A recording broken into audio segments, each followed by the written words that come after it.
to the show. So today is all about making small changes that can totally switch things up and be like surprisingly impactful. Basically, it's easy breezy mini makeovers. I know everyone always talks about having like a big change in their life, and that's always good every once in a while, but these little kind of switches are a great way to just make like every day feel like you get a little gold star sticker.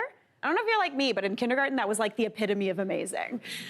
So we're obviously starting off in the kitchen, and I'm gonna show you how to kind of transform a classically rich, wintry, stewy dish into a fresher, more summery version. So I'm making my steak bourguignon. Sounds pretty fancy. Classic beef bourguignon, always a good thing. It's essentially like a stew with good beef in it, rich. There's wine in there, there's onions, bacon, mushrooms. I wanted to take all that and give it a little bit of a summery twist. I actually did this recipe for the first time on my cooking show at Mary Makes It Easy, but I thought I'd show it here today too, because who doesn't love a little steak in the morning? Am I right? All right.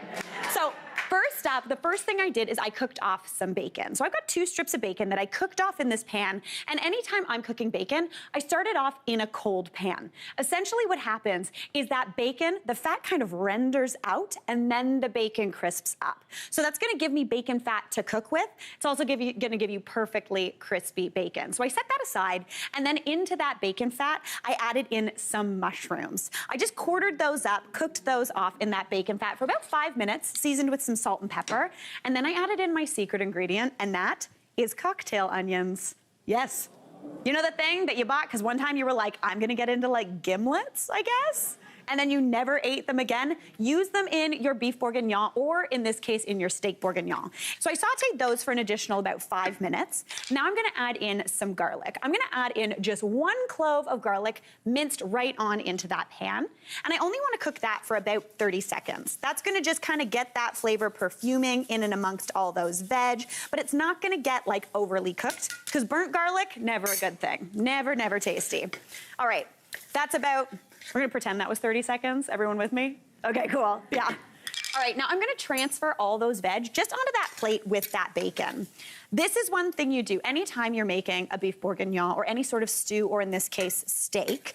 I really like to cook things in layers. Yes, I could probably put the bacon in the pan at the same time as the mushrooms and the onions, but they all cook at different kind of frequencies, and also, it gets a little sloppy. Like there's not enough room in the pan to allow that moisture to escape. So I'm gonna set those aside and just build on that flavor, because in this pan, I'm also gonna cook the steak. Now, speaking of steak, we are using a sirloin. You want about 500 grams of sirloin steak, and that is over here. We've got a raw one right over here, looking absolutely beautiful. I am just gonna dry that off with some paper towel, because if you're looking for a good sear, moisture is the worst enemy. You don't want any moisture, because that essentially steams your steak, and you don't want a steamed steak. Now, one of my favorite tips to do, I'm gonna turn my heat up to about medium high, and on that steak, I'm gonna actually add my oil straight onto it, as opposed to into that pan. A reason I like to do this is it makes it so it doesn't get overly spitty. That oil doesn't kind of fry that steak. It just gives you enough to coat the outside, and you just get that perfect golden brown crust. Now I'm gonna season that well. Everyone, avert your eyes. With salt, yeah. It's okay, it's gonna be good, it's gonna be good.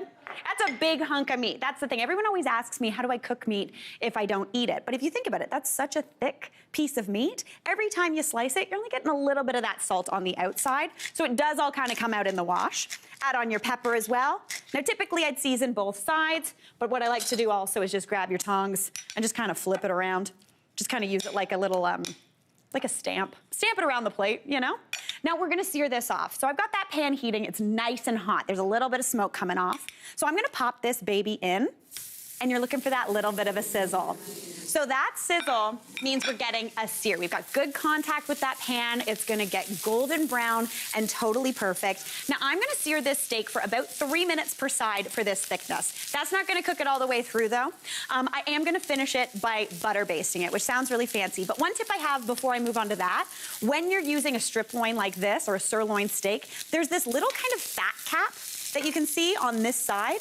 What I like to do is actually take the steak once it's seared, flip it onto that side to render out some of that fat, because then you're cooking with that as well, which is always a good thing. All right, I'm gonna flip this steak onto a different burner, because it's TV and we gotta hurry these things up. And I've got a steak here that was seared for about those 3 minutes per side. Typically, I would not take it out of the pan at this point, but again, we gotta move things forward and I do not wanna overcook this steak. So I'm gonna add this into that pan. And basically what I wanna do here is butter based. So I'm turning that heat down to about medium, and a butter basted steak sounds very fancy, it sounds very French, but essentially what it means is getting some hot butter and just spooning it on top of some steak. So I've got some butter here, and I'm just gonna add about a tablespoon-ish, maybe a bit more, that might be 2 tablespoons, but who's counting, into my pan and let that start melting. When that melts, that's gonna give me a little bit of fat that I can use to spoon over that steak. Now, this is an opportunity to add more flavor. So I'm gonna toss in a whole clove of garlic with the peel on. Leave that peel on, because essentially what that's gonna do is it's gonna just perfume that butter and steak, but not give you burnt garlic flavor. So that's gonna go into the mix too, as well as a couple sprigs of thyme. Just as many as you want, just chuck them on into that butter. Then grab a classic spoon, maybe a little bit of a oven mitt, and then when that butter starts melting, essentially push it over to the side of your pan, grab your spoon, and just spoon it on top of that steak. Once that butter starts to foam up, it's gonna be nice and hot. To be honest, my mom used to cook fried eggs like this, but with bacon fat at the cottage. It looks really fancy. When you see people do it on TV, they do it at like lightning speed. You don't have to do it at lightning speed. It's gonna be fine. But again, you smell that thyme coming out, that little bit of that garlic. Now, I would keep doing this for about a minute or two, just until that steak is perfectly cooked through. But again, TV magic. This steak is perfectly cooked through, so I'm just gonna set that baby aside and tent it with some aluminum foil. That's gonna allow that to relax. All those juices are gonna redistribute. It's gonna be absolutely beautiful. And while that does its thing, I'm gonna get to work on the sauce. So this is where this turns kind of sort of into that bourguignon vibe. So I'm gonna remove that thyme and that garlic, because we've used that, that's good to go. Pop that aside. And into that butter, I'm gonna start kind of building up that sauce. So the first thing I need to thicken everything up is a little bit of flour, because we're making essentially a roux here. So I've got that fat, we've got that butter, a little bit of oil, some bacon fats left over, a little bit of steak fat, not the worst thing. I'm gonna add in a tablespoon of flour, and that's gonna help kind of thicken things up. Now using a whisk, give that a whisk together.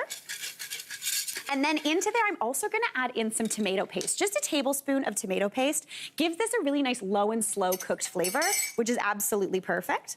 So add that on in. Looking good.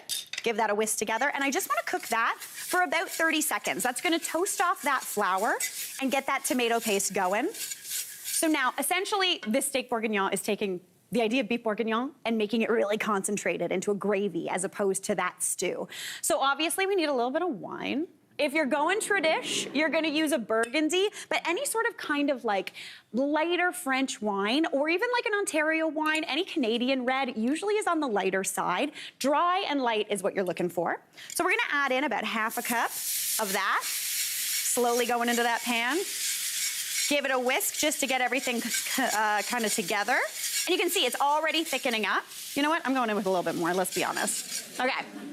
I don't even know what day it is, but we're doing it. It's good to go. All right, then I'm gonna toss in about a cup of beef broth. That beef broth, I always buy low sodium just from the grocery store. It's rich, it's delicious. And this is gonna give you almost like a, kind of like a beef bourguignon flavor. It smells like beef bourguignon, and it's taken me all of about 10 minutes, which is a total dream. So give that a splash. I'm maybe gonna add a little bit more, let's be honest. Now I'm gonna re-add those vegetables just to warm through and get absolutely delicious. Pop those babies in. That's gonna thicken up just a little bit while I get working on that steak. So that steak should be rested enough. Let that come up to a simmer. I'm gonna see if we cooked it well. Let's do our thing. Okay, grab your tongs. I've got my knife, and here's the moment of truth, starting with this side. This is the thing, with beef bourguignon, you usually cook your steak or your beef really well through. This is a perfect medium rare. Looking absolutely beautiful. You've got that flavor from the butter, the little bit of garlic, that thyme is in there too, salt, pepper. Now, I like to slice it all the way through. And to be honest, this is a big cut of meat, and I would let this serve, you know, a couple people. I find if you slice the meat up first, you can serve more people with less meat, and you can trick them all into like eating less, which is always a good thing. All right, pop that onto a plate. Do a little bit of a fan so you can see that beautiful pink inside. Then we're gonna grab that sauce. That sauce is nice and thickened. It's nice and kind of creamy. I would simmer this down just a little bit more, but I'm gonna take this over here, get all of that bacon, those onions, those mushrooms, and just spoon that over top. Now, if you make this for somebody and they don't love you after, get them out of your life. This is absolutely delicious. A little bit of green on there, obviously, in the form of thyme, just for something extra tasty and making you feel like you're eating something kind of healthy. Totally delish. Now, this looks absolutely delicious, and I think I know just the guy who's gonna wanna give it a taste. So come on with me. We're gonna take the old dusty trail to see someone else from the crew. Going backstage, always fun. There's Amy, hanging out. Hey, Amy. Yeah. All right, this is where I usually come in. In the morning, I go up these lovely stairs. I'm a stair girl, not an elevator girl. We're doing it. If you've ever been to the show, you know that this is where the audience hangs out before they come on in. There's a double Mary happening. Triple Mary, if you go back there, there's a third. And then we come around here. We're gonna walk by the Your Morning and Social studio as well. Some people hang out in there sometimes. We got backstage, and this is our control room where the magic happens. Hello, everybody. How's it going? Good. Oh my gosh, everyone, this is John Keffer. Hi. And I'm giving him the biggest steak that's ever existed. Oh, geez, that's a lot of steak. Yeah, I know. Okay, You let ready? me try this, yes. He's a steak man, not a kale man. Okay, here we go. Here we Get go. an onion on there. You gotta get an onion on there. Okay, there we go. Oh, nicely done, sir. Oh, Good. it's so good. Did I nail it? Yes, you did. Yes, sir.